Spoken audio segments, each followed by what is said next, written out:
this was about as bizarre and as easy as it gets. So the number for me was a number that would allow me to never have to work again. I feel like we got top. I went from a sale of $500,000 to in debt. $192 million. This is Built to Sell Radio with your host, John Warlow. This episode of Built to Sell Radio is brought to you by Prescore. What on earth is a Prescore? Pre stands for personal readiness to exit your company.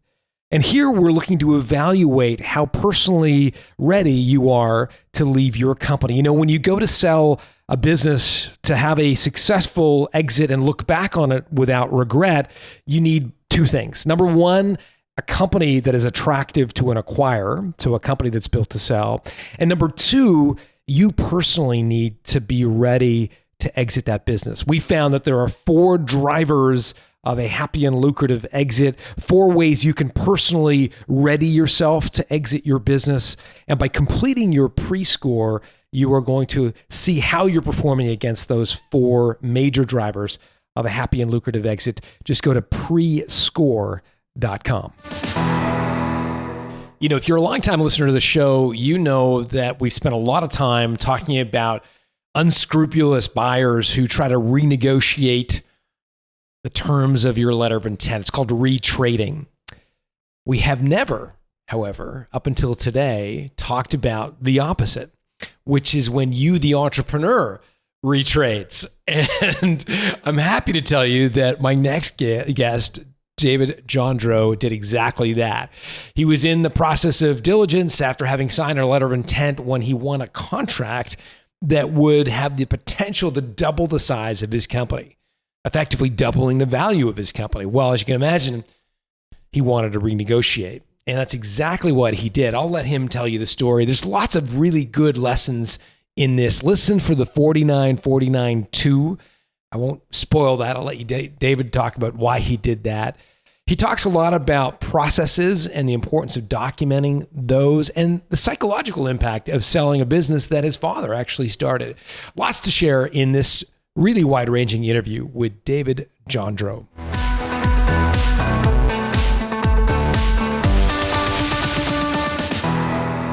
David Jondreau, welcome to Built to Sell Radio. Thanks so much, John. It's. I got to throw the little French, I got to sound a little cultured. I understand completely. Yeah. Jondreau. Sounds like, I don't know, you're a maitre d' at a very fancy French restaurant. I like to think of it more as like a trapper in the Canadian wild. Like a beaver trapper. Yeah. It's like some sort of like maple syrup tapping, tree hugging. Well, it's good to meet you, David. I'm so happy to be having this conversation with you. Tell me a little bit about American Sign Language. I'm like really interested in what this company does. I've obviously seen guys like when politicians stand up there, they're giving a speech. There's like the sign language guy in the background. Is that the kind of stuff you guys did? Yeah. We actually, that's exactly what we did. We did it kind of on a much wider basis. We did do some political conventions. Hillary Clinton's speech after 2016 was one of them. That was interesting. But we 90% of our revenue was from on-site sign language interpreting, right? And this is a category in the larger language service provider kind of industry sphere. So a deaf person, they have a doctor's appointment or they're going to a college class, and they want equal access to communication, which is given to them by law, mostly the ADA, but there's some other ones. And so they need a person there that knows English and knows sign language, ASL, and can interpret between the two. And we were the service that you would call, and we would provide those people. And we serviced the New York City metro area. We serviced Delaware all the way up through upstate New York. And we dealt a lot with hospital networks and state agencies and college and universities. So we did some individual companies, but it was more larger network type things. Got it. And so the people who do the sign language, were they full-time employees of yours or subcontractors? They were all 1099s, subcontractors.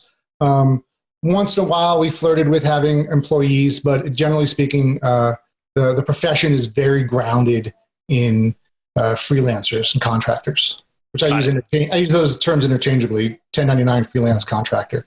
Yeah. God, I think people get it. So what was the business model? Like, how did you charge by the hour, or did you get a lump sum from a hospital? Like, how did it work?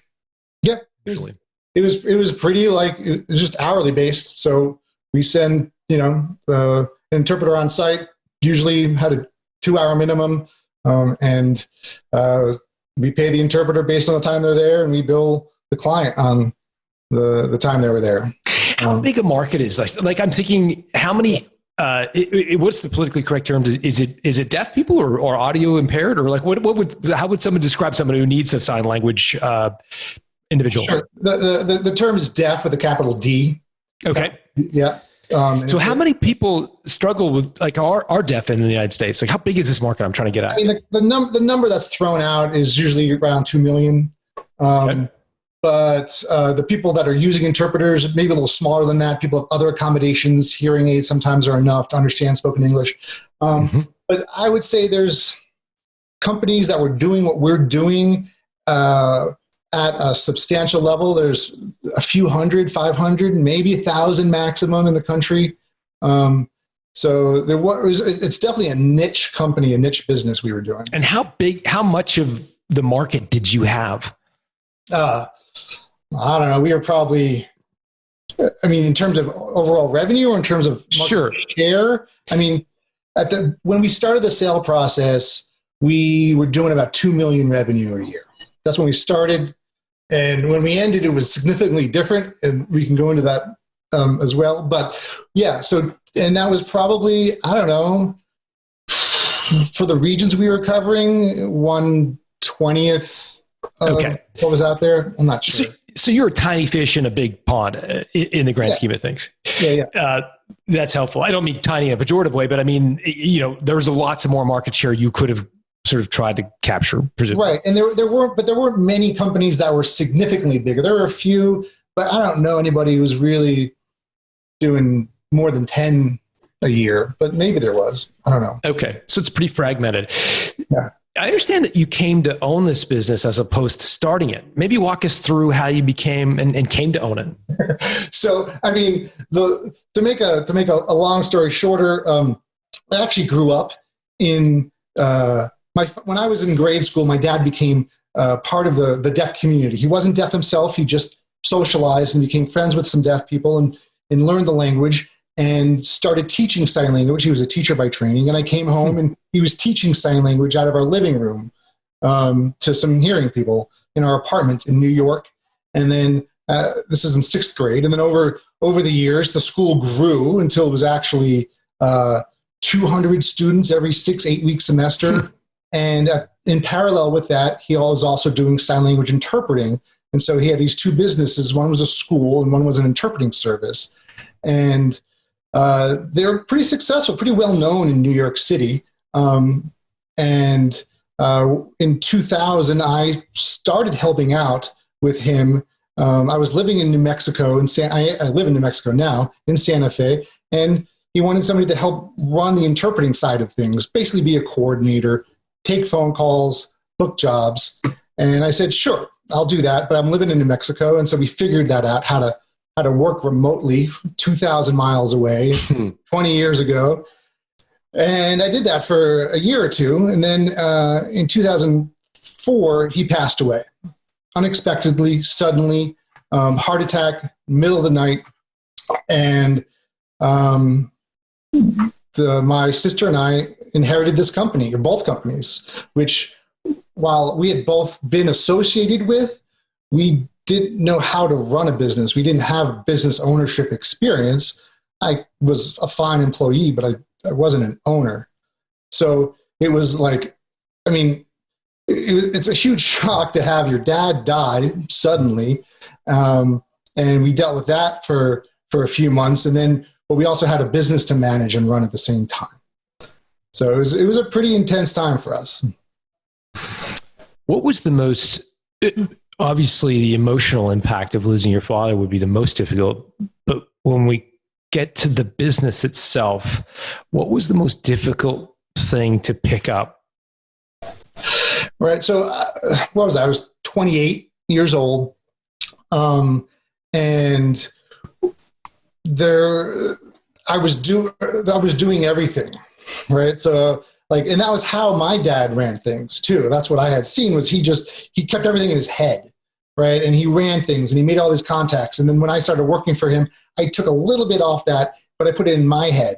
And what I learned, and there were some really helpful milestones along the way, one of which I think for me was reading the E-Myth. Great book. Yeah. Yeah. Just that idea of stop working in your business so you can work on your business, and realizing I had to get this stuff out there and develop systems and processes so it wasn't me. If I wasn't around, this business should run. And that took years for us to figure out that that's what I needed to do. Right. And so that was a big thing. And then making the business mine, right? It had a certain sales process that it ran a certain way, but that's not how I could run it. So we had to figure that out of how are we going to do sales? My dad's super charismatic guy. He could sell snow machines to an Eskimo, but that wasn't me. I was a lot more I couldn't make a sale like that. What I could do is I could write and I could read, right? But I could do RFPs and work through that process. And so over the course of 5-6 years, we figured a lot of this stuff out, of how to run this business our way, that went to our strengths. Give me an example of some of the processes that you documented. I think people have heard, I've got to have standard operating procedures. They've kind of heard the work on, not in, but I think they get stuck at the next step. Okay, so what am I supposed to document? Right. So for example, we have, we send interpreters to businesses, right? There's a hospital and they don't like certain interpreters, or their patients prefer other interpreters. So instead of that all just being in my head, we just started developing a database, right? And it seems pretty basic, but we weren't doing that. We weren't recording what preferences were for individuals for who they wanted to be their interpreters. It was all in our heads, or it was written down somewhere, or the coordinator kind of knew. And so we had to formulate that. And we did some documentation, but a lot of it got integrated into a system, a FileMaker database that just kind of collated all that stuff. And over time, it just grew and grew until our process for collections, how, documenting, pressing a button and running it so it shows all the overdue invoices that are 45 days out or whatever. All those kind of policies and procedures would end up running in a system, in a database. Got it. And you use FileMaker for all that? Yeah, we used a FileMaker database that was running everything. And then over time, it started doing more and more stuff that we could offload. And that was really helpful.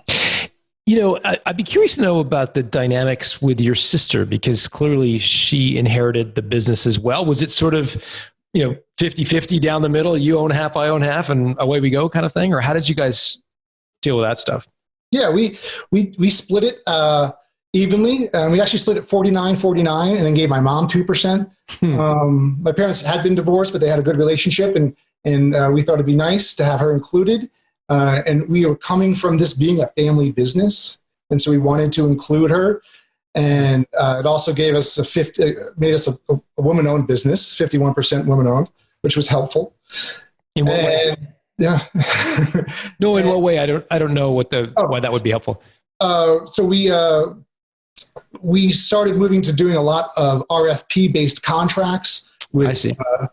And states have preferences for women-owned businesses, or they have at least minimum requirements that you sub that out if you're not a woman-owned business. So being that gave us a few points towards winning contracts. Got it. That's helpful. And the dynamic was what we did. We basically, for the first few years at least, we kind of alternated, right? So she was in charge for a couple of years and I was in charge for a couple of years. We tried that. And then the last several years, she was the advisor and I was running things towards the end there. Who's older? She's about 4 years older. Were you resentful that you were doing all the work and she was standing to gain all this money if you sold the business? No, not resentful. I mean, I was very clear and very upfront, like to myself, that this is an ownership thing. She gets half, I get half. That's fine. We had trouble over the years around other business aspects, around strategy or how we identified culturally in terms of what's our business culture. And so we did, one of the reasons we talked about selling was there was a strain on our relationship. And we were together, we were doing it together for 15 years. But we definitely struggled at times. And by struggling, I mean, we would have fights like brother and sister, you know? Mm-hmm. Yeah. And you figured to safeguard the relationship, it might be better to sell the company. That was one of the influences for me. Yeah. What other influences were there? I'd say there's two other things. One was, I was in my early 40s, and this was something that had been bequeathed to me, and it wasn't something that I had chosen necessarily. I had made it mine. I felt pretty confident and comfortable by that point that this was of me, but I was kind of wondering what else was out there. And I felt like I may not have enough time to really dig into something into something new in my life unless I was able to transfer this out of my life. And then there was just a lot of stress in this particular business, mostly around getting new business and finding new clients and new contracts. And there's a lot of uncertainty when contracts come up if you're going to get it again. And the kind of triggering event was in April, we got notice that this contract that we had submitted for, that would be a huge contract, like it would double our revenue, that we did not get it. So after that, we kind of got deflated and felt, maybe now that we've been talking about it for a couple of years, maybe now's the time to pull the trigger. Maybe now's to get serious about selling, because we didn't get this big contract. Got it. So you're a couple million in revenue at this time. Yep. And you figure, that some of the stuff, your age, your sister, you figure, now's the time to sell. What did you do? What was the process like? Two things. The first thing was internal. Since we'd been talking about it for a couple of years, I made sure that we kind of got our systems together. We had very clean books. We had books that were audited. There's a lot of stuff that business owners may do to reduce their tax burden, claiming things, that kind of stuff. So we kind of moved a lot of that out and made it more like we were strict, knowing that would help us in a sale. Getting key people in place. So we did some internal work. And then to find buyers, I started going to conferences, language conferences, not just sign language ones, but general language service provider conferences, and talking to people and letting them know, hey, are you guys interested? Are you looking for anything? And in that process, I met a gentleman who, he wasn't exactly a business broker. He was more he made contacts, but he didn't walk you through the whole process. And he took kind of a smaller percentage than a traditional business broker would. And we hit it off and made a connection. And then he ended up introducing us to a handful of people over the next few months. And what was the reaction from those handful of people? The first 3 or 4, it was mostly a phone conversation or two. I got the feeling they were just kicking the tires, experimenting with the idea of it, but maybe not serious. Were these industry peers of yours? Like, were they other language companies, or were they investment firms? Or they were other language companies, but they were not sign language. So there's other language companies out there that provide foreign language interpreting, right? Or video, or over the phone for hospitals, or they're combinations of these. And so that these guys were interested in, maybe it's kind of like a strategic purchase of adding this service under their umbrella. Mm-hmm. But I would imagine the customer base is quite different between a language interpreter and someone who needed a sign language interpreter. Would that be fair to say? They get lumped together a lot.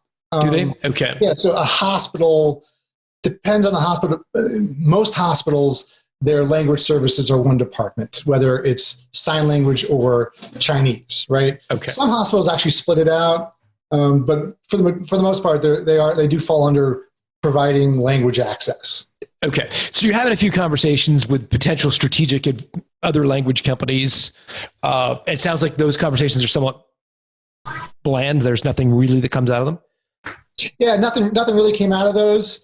And then that summer, I got a phone call. It was an introduction, and the guy I was talking to, we hit it off and had a really good conversation, and they turned out to be a pretty serious buyer. And so, sorry, you said you made an introduction. So how did they come to learn of you? It was through that business broker, Michael, referral guy who had originally who had connected me with the previous 3 or 4. Got it. He finally found somebody that seemed serious. Got it. And so what was the nature of their company? They were actually private family money that was looking to build a language services provider that provided kind of all those services I had talked about, and they had already purchased several other companies. So they'd already. What was it that made you guys hit it off so well? Personality. Like he was from New York. I'm originally from New York. We just could have a conversation. It was very frank. And it just seemed like a good guy, and open and honest. And I think by our second or third conversation, we were talking numbers and it just felt there was like a personal connection, and that made a lot of difference. Where did it go from there? So you're starting to exchange numbers. Did you have a sense of what the company was worth? Did you have any idea what you thought it might be worth? Yeah. So by this point, I'd already done a fair amount of internet research. I'd listened to a great podcast, Built to Sell Radio, and I had an idea of going for 3 to 4 times net is kind of where we were. And I actually asked my sister before we started this process, what her number was, and it matched up with mine and kind of matched up with our revenues and our percentages to about 3.5%, I think, 3.5 times. Right. Got it. Yeah. Okay. So you're looking for roughly 3.5 times. I think brokers call it SDE, seller's discretionary earnings, but essentially your net, your profit before tax. And also I'm assuming that you did some normalization or some adjustments to your profitability so that as you talked about, you went through the process of making it look like a clean business, that you weren't running a bunch of things through it for tax purposes or whatever. Like I said, we had kind of tried cleaning up already. So there wasn't a ton. It was mainly our individual compensation was maybe it. What would it cost to replace me? Am I getting paid more than what it cost to replace me? And were you drawing a market rate salary from the company? You figure you're earning what you should be paid if you had a job? Yeah, I mean, there's always some flexibility, I think. Sure, but it's in the right ballpark. And you can, a business owners, we're in the right ballpark. Yeah. Got it. So just to be clear, the 3.5 that's for, did that include your salary in calculating the profitability of the company? Did you include your salary in making that calculation or not? No, it did not include. So we added my sisters back on because she wasn't really doing day-to-day stuff, but I was doing day-to-day stuff. So we kept mine in there. Okay. So your sisters was scrubbed out and yours was left in. Yeah. And then after that you had kind of what sort of margins are you earning on your 2 million ballpark? What's on a percentage basis? 8 to 10%, that was. Yeah. So we were basically it's since we were billing and paying by the hour, we could calculate our gross margins really easily. And those were running at about 35%. And then our operations were taking another 25%. So we're coming away with 10% or so. Got it. So a couple million in revenue, a couple $100,000 in profit. Yeah. And that, got it. And so you're sort of applying a multiple to that. That's helpful. And where does it go from there? So when you're actually having this conversation, I believe the company's called New Language Capital. Is that the? Yeah. So when you're talking to New Language, like, did they say, hey, what do you want for your company? Did they offer that number up? Like, where did they go from there? Yeah.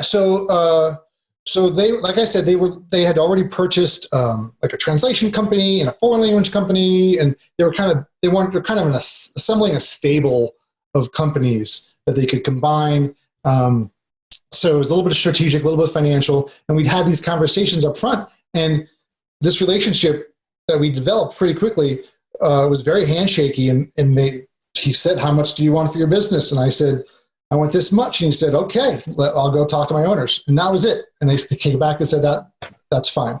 What are the terms? These were the terms we wanted. They said, "Great, we can deal with that." We wanted, one of the things that was attractive was that they were offering, I think it was 85% up front and then 15% later, a year later, within a year.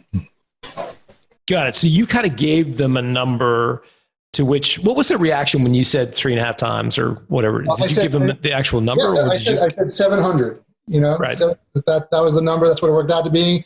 And he was like, "Okay, I'll run that past the owners and we'll let you know." Right. And it worked out really well because I didn't want to get into a lot of negotiation around price, and I think I'd made that clear, but this was what my sister and I thought were fair. We weren't overstepping. We weren't undercutting ourselves. This is what it would take for us to walk away. And that's what we're going to tell you. We weren't, our personalities are not the type to kind of play a lot of negotiating games. Mm-hmm. Mm-hmm. Got it. And so, did we leave money on the table as a result of that? Maybe. I don't know. But that's okay. Yeah. Talk to me about the deal structure. So it sounds like for you, it was important that a large chunk be paid up front. Yeah. Uh-huh. Okay. That was, yeah. I mean, these are people we don't really know. I'd heard, horror stories about not getting paid later and all that stuff. So and just have a clean break. That's what we want. That was what we wanted. Yeah. Nice. And the 15%, what was that? Was that tied to something? Your tenure? Was it just time-based? No, it wasn't tied to anything. It was just a year, a time-based. Yeah, 1 year. Okay, so 1 year, you had to work in the company for 1 year? Did I have to work? No, it wasn't tied to working. It was just tied to, they needed another year just to to hold back. And I don't know, now I don't know how do we calculate, there was also outstanding accounts receivables that got added onto that too. So I can never remember if that gets counted as part of the sales price or not.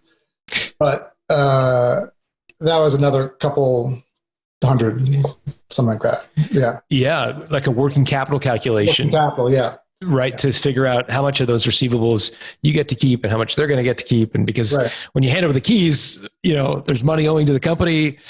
There's money in the bank, how you sort of dealt with all that stuff. Right. And that's what the buyer pays twice, right? They pay for the business and then they pay to get the cash flow going again. Yeah.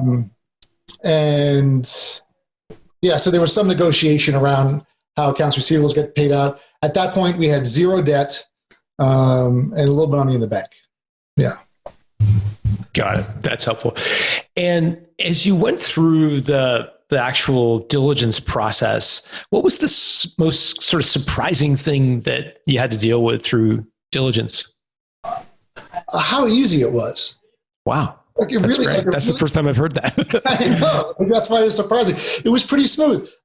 We got a lawyer, somebody who's familiar with M&A, and he was great. Ben Thompson, New York City, Broad Street, great guy. And he just kind of helped us, get all the paperwork together and share it. And they reviewed the books and that was we were kind of in this process of we're just on the verge of getting this done when everything just completely 100% changed. And what happened? Blew the whole deal apart, basically. That contract that we had not been awarded back in April that would have doubled our revenue, we were told in early September, 3 days before the start of the school year in New York City, that they had made a mistake and that we had actually won that contract, and they expected us to start performing on this contract, which would double our business, and we had to start performing in 3 days. Yeah, it was. How far into diligence is this? You've signed a letter of intent, but you haven't. Letter of intent, and we're just in due diligence. Yeah, so we're just kind of looking over books and stuff. Yeah. So what'd you do? So, well, I sat down for an hour and just had my brain just started going of okay, what the hell is going on here? And then started prioritizing, right? First thing was we've got to perform in this contract. So everything related to the sale, that's going to be put on hold. Sorry, guys, we think you're great, but this came in, and this could be a great opportunity for you, but I can't talk to you. I got to deal with just this for the next week or two. This is going to take up 14 hours a day of my time because we have to ramp up this over 3 days. We got 90% done in 3 days, but just this whole process of ramping up service. But why did our business? Yeah. Yeah, but why did you care? I mean, you'd sold your company in theory. Why not just say, "Hey guys, here are the keys. You might want to call the City of New York because I think they've got a contract they want to award you guys." Oh, because this is doubling. This is going to double our business. This is doubling our price, or we weren't going to sell for the same price. We did a new deal, right? This was if we had gotten this back in April, we probably wouldn't have sold. So are we even going to sell now? That because that was part of the original reason. So we needed sign to do the work and then process the kind of the emotional stuff that we have already dealt with, and then figure out what was happening next. Was there a part of you that struggled with, maybe you or your sister struggled with, you'd made a commitment and signing the letter of intent. There was a, genuine good faith offer from the other side. They'd given you what you wanted. Was part of you conflicted with the idea that, is it fair to pull the plug even though this contract is twice the size of the company? No, not at all. I mean, no. Are you crazy? We're talking real money here, Yeah. Yeah. So there's no question that things were changing, right? Got it. Okay. So what'd you do next? So so you focus on getting the contract fulfilled, I'm assuming. Yeah. So we focus on that. There was two issues. One was that I knew this contract very well. This contract, working with the Department of Education for the New York City Public Schools, has been around for as long as I've been alive, right? And I'd known about it for 15 years, and we just had our act together to really fulfill it now. And I knew what it was worth, right? It's a 5-year contract. I know it's worth $2 million revenue a year, but the buyer doesn't. The buyer, they don't know this area like I do. They're going on my word. So why would they pay me what I think it's worth? There's no history there. There's no past performance. So that was a sticking point, right? How do we negotiate that? And in the end, I mean, I just want to say the buyers were so flexible and understanding. It was really amazing. That was it. And I think that might've been a result of just having this connection. That's what I felt from them. And so we ended up negotiating it, and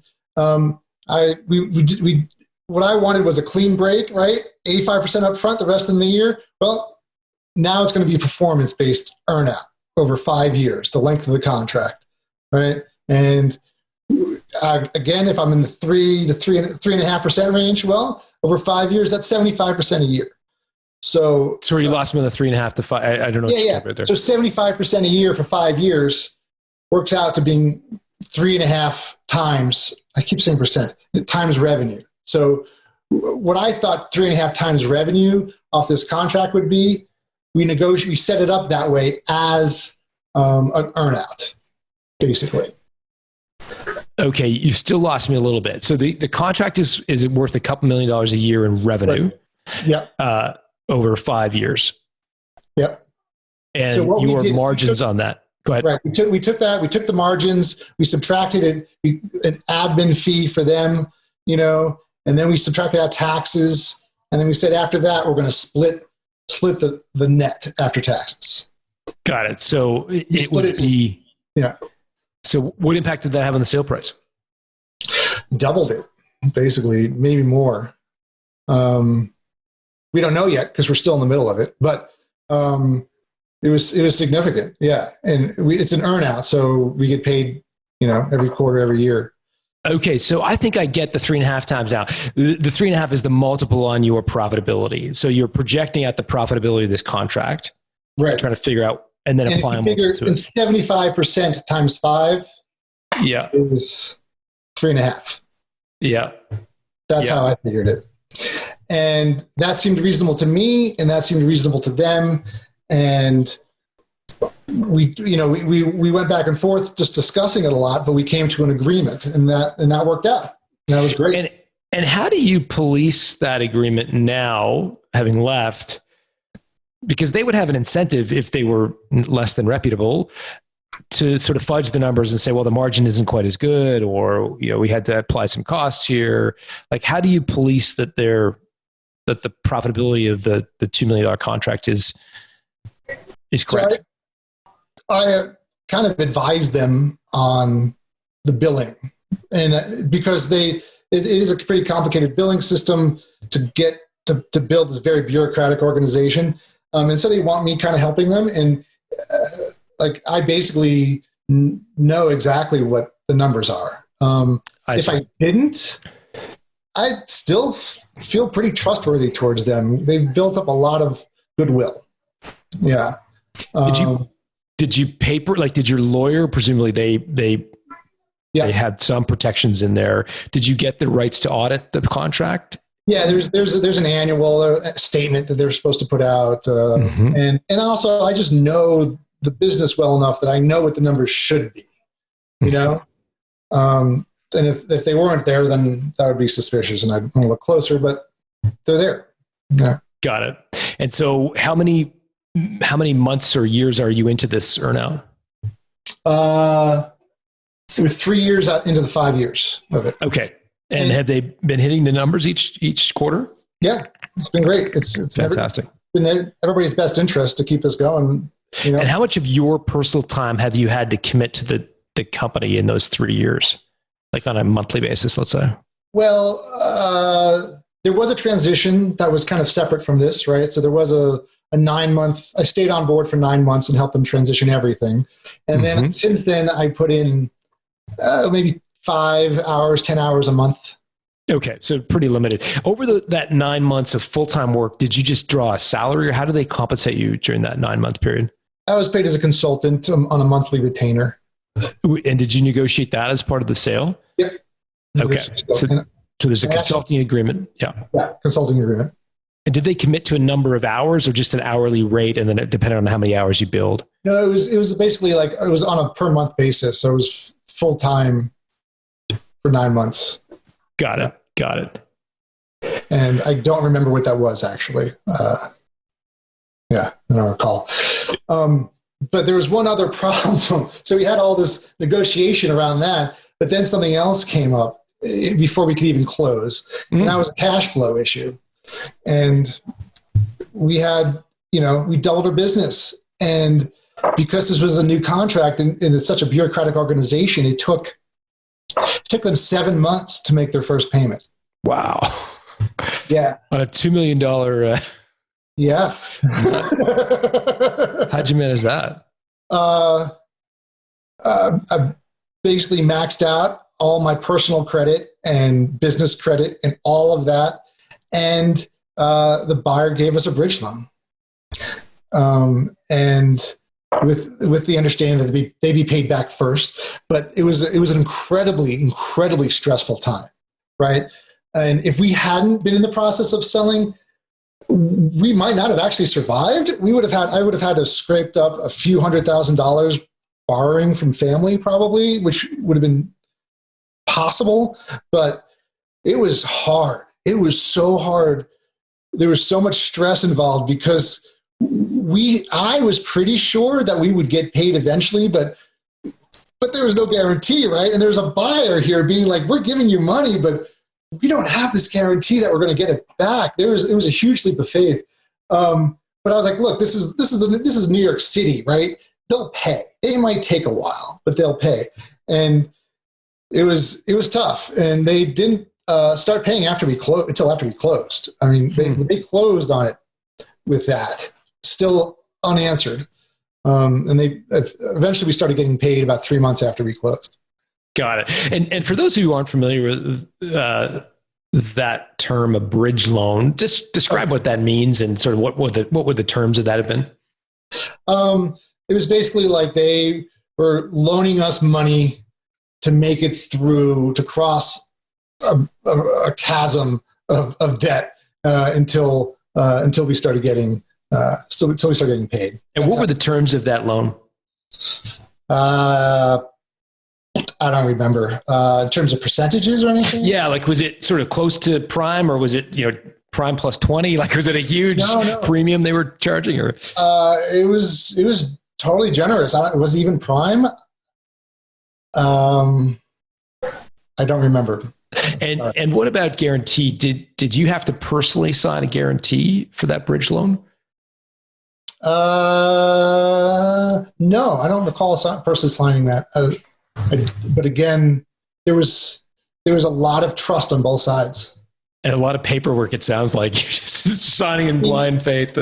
Yeah, I mean, there was tons of paperwork. The guy who was kind of negotiating on the buyer side himself had been a lawyer. So he was doing a lot of the contract work. I had my guy doing a lot of the contract work, and they were talking directly all the time. And there was a lot of like fine print that I not that well versed in. I just trusted my lawyer to make sure everything worked out. Yeah. Well, it sounds like it did in spades.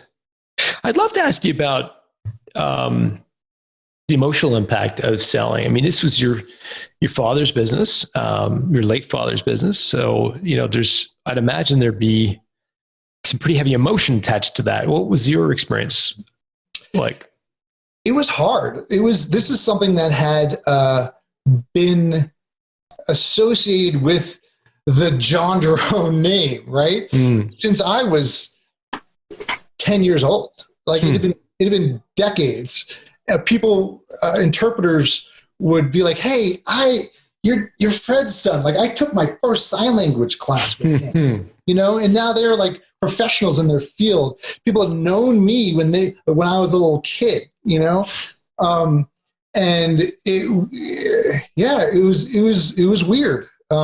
There was a little bit of an identity crisis of, now that I'm selling this that I've been associated with for so long, who am I? Like what's my role in the professional world? Like I'm married, I got kids, I know my role in the family, but what's my role here? Like as a professional or in my work life. Mm-hmm.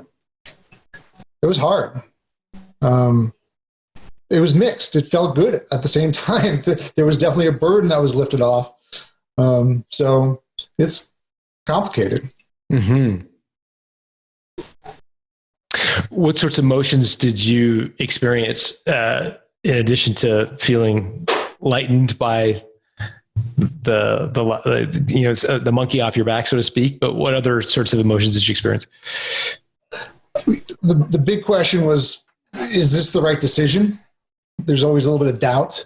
I don't know if that question 100% is even answered now. Would my life be better if I hadn't sold? Would things be different?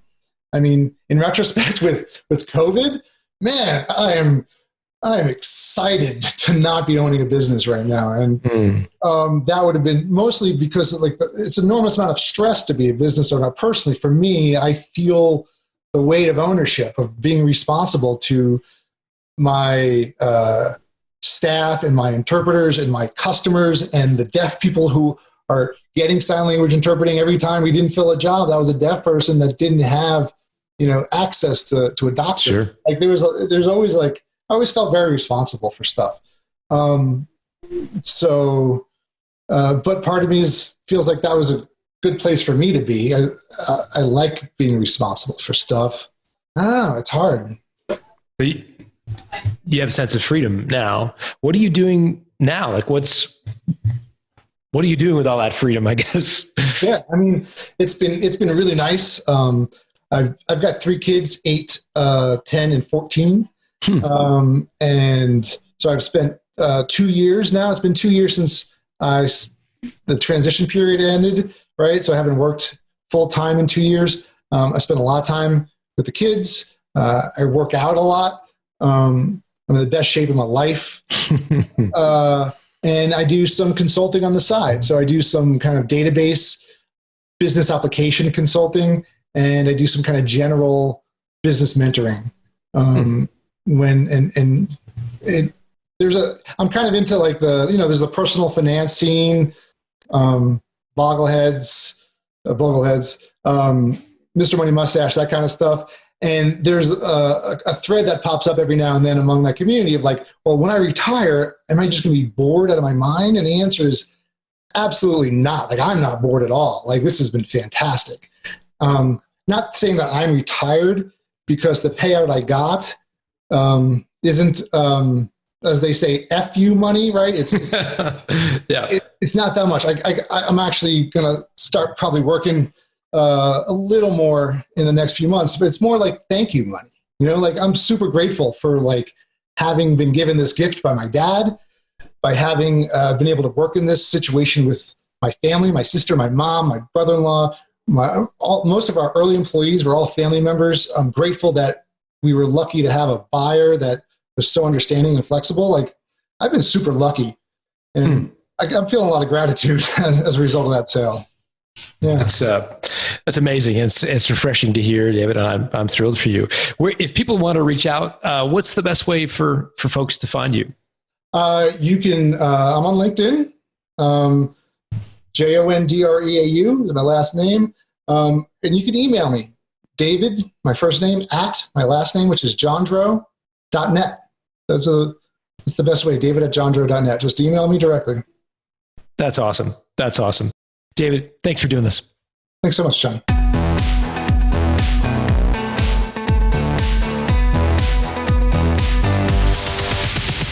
Thanks for listening to Built to Sell Radio with John Warrillow. For complete show notes with links to additional resources, visit builttosell.com/blog.